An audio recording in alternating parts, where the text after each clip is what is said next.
Hello everybody, আসসালামু আলাইকুম। Hope you all are well. তো আজকে আমি আপনাদের সামনে দেখতেই পাচ্ছেন একদম কি বলবো পিওর গুড়। এগুলো আমরা বাসায় তৈরি করেছি, আপনারাও চাইলে তৈরি করতে পারেন। তার জন্য এই রেসিপিটা দেখতে হবে। আপনারা নিশ্চয়ই দেখেই বুঝতে পারছেন যে এটা কতটা পারফেক্ট হয়েছে, একদম কি বলবো, আর কালারটা কতটা সুন্দর হয়েছে, আর টেস্ট তা তো আপনারা তৈরি করলেই বুঝতে পারবেন। আর এটা তৈরি করাও খুবই সহজ। তো এখন থেকে দোকান থেকে কনফিউশন নিয়ে যেটা ভালো কি ভালো না এরকম করে না কিনে আপনারা ঘরে এটা তৈরি করতে পারেন। আর নর্মাল আমরা যে রসটা কিনে থাকি ওই রসের মধ্যেও মাঝে মাঝে কীরকম একটা স্মেল থাকে, তো ওগুলো খাওয়ার যোগ্য হয় না। তো সেগুলো দিয়েও আপনারা এই গুড়টা তৈরি করতে পারেন। গুড়টাও কিন্তু একদম পারফেক্ট হবে, গুড়ের মধ্যে কোনো বাজে স্মেল থাকবে না, একদম সুন্দর গুড়ের স্মেল থাকবে। তো চলুন আর কথা না বাড়িয়ে আমাদের প্রসেসটা শুরু করা যাক। তো প্রথমেই আমাদের যে রসটা আছে সেটাকে ভালোভাবে স্ট্রেন করে নিতে হবে। এই যে আমরা এটাকে স্ট্রেন করে একটা বড় পাত্রের মধ্যে নিয়ে নিয়েছি। আমাদের এখানে 5 লিটার রস আছে, আপনারা দেখতেই পাচ্ছেন। তো সবার ফার্স্টে অবশ্যই রসটাকে এরকম ভালোভাবে ছেঁকে নিতে হবে বা স্ট্রেন করে নিতে হবে। আর আমাদের এই রসটা গ্রাম থেকে ফ্রোজেন অবস্থায় ফ্রোজেন করে এনেছে, তাই সম্পূর্ণটা পড়ছিল না। তো বরফটা যখন গলে যাবে আমরা বাকিটাও দিয়ে দিব। এই যে আপনারা দেখতেই পাচ্ছেন এটা হচ্ছে আমাদের সম্পূর্ণ যেই খেজুরের রস। তো এটাকে চুলায় দেওয়ার পর থেকেই আপনাদের এবার নাড়াচাড়ার কাজ শুরু। এটাকে আপনাদের নাড়তে হবে অনবরত, আর উপরে যদি ফেনা জমে আসে তাহলে সেগুলোকেও ফেলে দিতে হবে। তো আম্মু এখানে একটু ফ্লেভারটা ভালো আসার জন্য এলাচ তেজপাতা দিয়ে দিয়েছে। এগুলো দিলে নর্মাল সুন্দর একটা ফ্লেভার আসে আর কি। আর যদি আপনার রসের মধ্যে কোনো স্মেল বা কিছু থাকে তাহলে সেটাও চলে যাবে।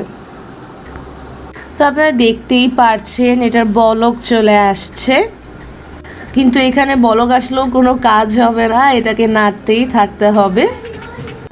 আর এখন নর্মালি দোকানে যেই খেজুরের গুড় বা যেসব গুড় পাওয়া যায় এগুলো বেশিরভাগই আমরা দেখে থাকি যে হয়তো চিনি দিয়ে তৈরি করছে, বা নিজেদের কাছে একটা কনফিউশন থাকে যে এগুলো কি আসল কিনা বা এগুলো কিভাবে তৈরি করেছে। তো আপনারা এগুলো নিয়ে চিন্তা করতে না চাইলে ঘরেই এভাবে তৈরি করতে পারেন। আপনারা সম্পূর্ণটা ভিডিওটা দেখলেই বুঝতে পারবেন যে আমরা এটা কিভাবে তৈরি করছি। তো আপনারা নিশ্চয়ই দেখেই বুঝতে পেরেছেন যে প্রথম থেকে এখানে রস অনেক কমে এসেছে, অনেকটুকুই কমে গিয়েছে। আপনারা ডিফারেন্সটা নিশ্চয়ই দেখেই বুঝতে পেরেছেন। তো আস্তে আস্তে আরও কমবে, কালারটা আরও চেঞ্জ হয়ে আসবে। তো এই পর্যায়ে আম্মু এখানে যত তেজপাতা এলাচ এগুলো দিয়েছিল সেগুলো সব উঠিয়ে নিচ্ছে। আপনারাও এগুলো দিলে গুড়টা তৈরি হওয়ার আগেই এগুলো উঠিয়ে নেবেন। তো এই যে আপনারা দেখতেই পাচ্ছেন যে আরও বেশ কিছুক্ষণ এটাকে জাল দেওয়ার পর এখন এটা কেমন বলক আসছে, আর এটার কালারটাও কিন্তু অনেকটা চেঞ্জ হয়ে এসেছে। এই যে আপনারা কিন্তু দেখলেই বুঝতে পারবেন এটার কালারটা লালচে টাইপের হয়ে এসেছে, হালকা হালকা গুড়ের কালার চলে এসেছে। বাট এখনও এটা গুড়ের পর্যায়ে আসেনি। তো আমাদের এটাকে আরও বেশ কিছুক্ষণ এভাবেই এটাকে জাল দিতে হবে, এটাকে এভাবে নেড়ে চেড়ে নিতে হবে। আপনারা নিশ্চয়ই দেখেই বুঝতে পারছেন যে গুড় তৈরি হওয়ার আগেই এটা মানে অনেকটাই কমে গিয়েছে। দেখেই নিশ্চয়ই বুঝতে পারছেন যে 5 লিটারটা 2 লিটারে তো চলেই গিয়েছে। তো আরও বেশ কিছুক্ষণ এটাকে জাল দিলে এটার এসব ফেনাগুলো চলে যাবে আর এটা একদম একটু গুড় টাইপের হয়ে আসবে।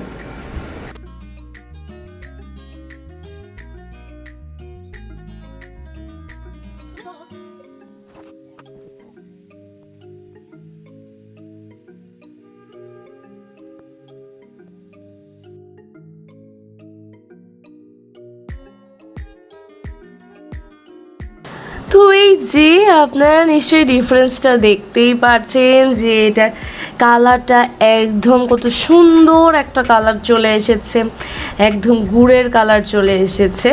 এটাকে আমাদের আরও নাড়তে হবে, আরও ঘন করতে হবে, তাহলে এটা আমাদের একদম গুড় হয়ে যাবে।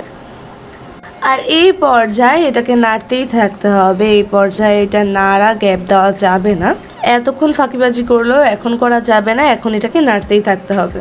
গুড় হয়ে গেলে তো কালার আরও গাঢ় হবেই, কিন্তু এই কালারটা এখন কি যে সুন্দর লাগছে আপনারা নিশ্চয়ই দেখেই বুঝতে পারছেন।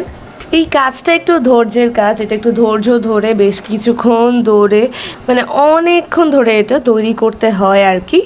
কিন্তু একবার তৈরি করার পর যখন আপনি নিজের হাতে তৈরি করা গুড়টা দেখবেন, লাগবে যে একদম পিওর গুড় বাসায় তৈরি করেছি।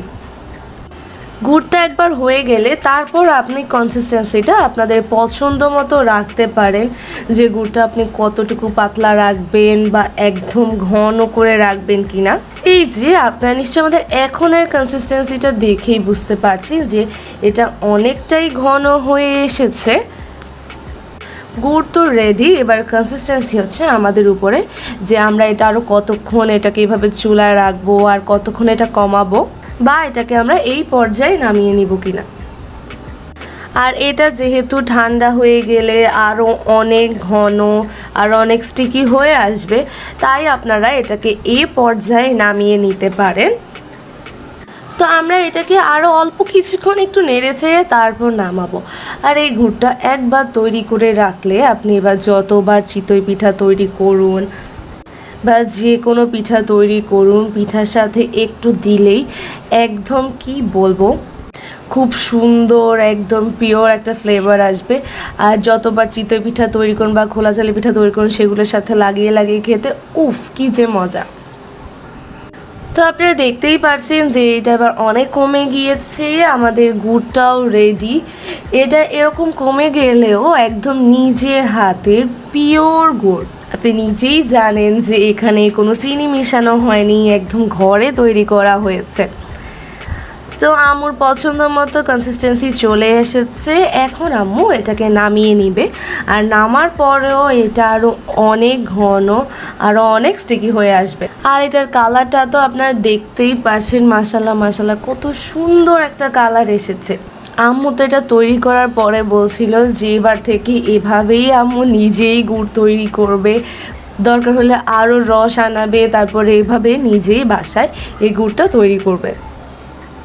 তো আমরা এটাকে আর নাড়াচাড়া বন্ধ করি, এবার এটাকে নামিয়ে আমরা আপনাদেরকে দেখাবো যে ফাইনাল লুকটা কেমন। তো আমরা এখানে একদম ধবধবে সাদা একটা প্লেট নিয়েছি আপনাদেরকে দেখানোর জন্য, তাহলে আপনারা বুঝতে পারবেন যে এটা কেমন কালার হয়েছে। আর এগুলো রাখার জন্য একটা ক্লিয়ার বয়ম নিয়েছি। আর এই যে হচ্ছে সেই আমাদের ঘরে তৈরি করা গুড়। আপনারা এবার দেখুন যে একদম পিওর গুড়, আর দেখতেও একদম দোকানের যে লিকুইড গুড়টা হয়ে থাকে সেরকমই লাগছে। আর আপনারা নিশ্চয়ই এটা দেখেই বুঝতে পারছেন যে এটা কতটা পারফেক্ট হয়েছে। তো এখন আমরা এটাকে একটা প্লেটের মধ্যে সার্ভ করে নিব। আর আপনারা যদি আমাদের মতো এরকম কনসিস্টেন্সিতেই তৈরি করেন, তাহলে আপনাদের এটা ফ্রিজেও রাখতে হবে না, এটা নর্মালি এটা শেষ হওয়া পর্যন্ত ভালো থাকবে। আর যদি আরও পাতলা তৈরি করেন তাহলে আপনারা এটা ফ্রিজে রেখে খেতে পারেন। এই যে আপনারা দেখতেই পাচ্ছেন যে সাদার মধ্যে নেওয়ার কারণে কালারটা আরও সুন্দর করে ফুটে উঠছে। তো এই যে আমাদের ঘরে তৈরি খেজুরের গুড় একদম রেডি, আর এটা দেখতে কতটা সুন্দর হয়েছে সেটা আপনারা দেখতেই পাচ্ছেন। আর আপনারা এটা স্টিকিনেস বা সব কিছু দেখেই বুঝতে পারছেন যে এটা একদম আমাদের যে দোকানের মতো আমরা যেটা দেখে বলি যে আল্লাহ এটা দেখে মনে হচ্ছে যে একদম পারফেক্ট আসল গুড়, তো এটা দেখতেও তেমনই একদম পারফেক্ট আসল গুড় হয়েছে। আর খেতে তো কি বলবো, আপনারা সবাই জানেন। আর নর্মালি যে রসটা দিয়ে আমরা এই গুড়টা তৈরি করেছি, আপনাদের ধরেন কখনো যদি রসটা একটু স্মেলি বা একটু গন্ধ টাইপের থাকে আর কি, তাহলে আপনারা ওই রসটা নষ্ট না করে এভাবে এই গুড়টা তৈরি করতে পারেন। গুড়টা তৈরি করলে দেন আপনারা দেখবেন যে কোনো স্মেল বা কোনো কিছু নেই, খুব সুন্দর একটা শুধু গুড়ের স্মেল আসছে আর গুড়টা এরকম পারফেক্টই হবে। তা আমরা এটাকে এখন একটা সুন্দর একদম ওয়াটার কালার একটা বয়ামের মধ্যে নিয়ে এটাকে আমরা রেখে দিব। আর এই পিওর গুড়টা দিয়ে আমরা নর্মালি যে গুড়ের চা খাই আপনারা সেটাও তৈরি করে খেতে পারেন। আম্মু তো বলছিল যে আম্মু এই গুড় কাউকে দিবে না, এটা দিয়ে আম্মু একা একা চা তৈরি করে করে খাবে। সো আপনারাও এটা করতে পারেন। আর নর্মালি গুড়ের যেই চা ওটা আমার চ্যানেলে আছে, আপনারা চাইলে সেটাও দেখে নিতে পারেন। তো আশা করি আমার আজকের রেসিপি আপনাদের কাছে ভালো লেগেছে, আপনাদের এটা উপকারে আসবে। আর আপনারা যদি এরকম করে গুড় তৈরি করে থাকেন অবশ্যই আমাকে কমেন্ট করে জানাবেন। তো ভালো থাকবেন, সুস্থ থাকবেন, আমার সাথে থাকবেন। আসসালামু আলাইকুম।